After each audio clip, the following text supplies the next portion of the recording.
আমাকে যে শুয়ে দেখতে দেখে হয়তো অনেকেই ভাবতেছেন যে লালমনিরহাট টপ গান্দামান দেখাইছে, তাই এনিমিটাক না মারিয়া হেডা খেলা এই জায়গায় শুয়ে আছে। তো গাইস এটা হচ্ছে একটা গ্লিচ। ওই দেখেন এনিমিটা আমাকে অনেকক্ষণ থেকে মারার চেষ্টা করতেছে কিন্তু মারবার পাইতেছে না। অবশেষে আমি ওকে ঠেলা মারে খেলা শেষ করে দিলাম। ওই যে আরেক চান্দু বসছে গুলি করতেছে কিন্তু একটা গুলিও লাগতেছে না, তাই এটাকে চাতা মেরে ওখান নানির গাতার দিয়ে পাঠাইলাম।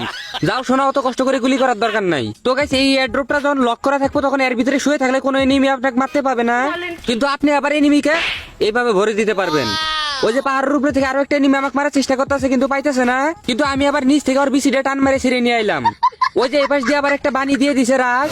আমি এই জায়গায় শুয়ে না থাকলে হয়তো সে আমার পিছন দিয়ে ঢুকে দিত এক কালা বাস, তাই আমি এই জায়গায় শুয়ে থেকে ওরে শুটকি খাওয়া পুটকি না কিছু না। এই যে এদিক দিয়ে আরেক হুগার নাতি আয় পড়ছে, আয় হাই রে আমাকে মারার জন্য ব্যাঙের মতো লাফালাফি করতেছে। আরে নেট গেছে গা, নেট গেছে গা, আমার নেট গেছে গা। হুগা মারছে এবার, এতক্ষণ যতগুলো মারছি সবগুলো মিলে মারবো এবার। এই যে নেট আয় পড়ছে, ওয়াও এনিমি মরে গেছে গা। এই গ্লিচ খাটাইলে নেটওয়ার্ক না থাকলেও এনিমিকে ভরে দেওয়া যায়, কিন্তু যদি এই এয়ারড্রপের লকটা একবার খুলে যায় তাহলে দেখবেন আপনাকে লাথি মেরে ফালাই দিছে, আর কোন একটা এনিমি সুন্দর মতো ঠেলা মেরে আপনার খেলা শেষ করে দিছে।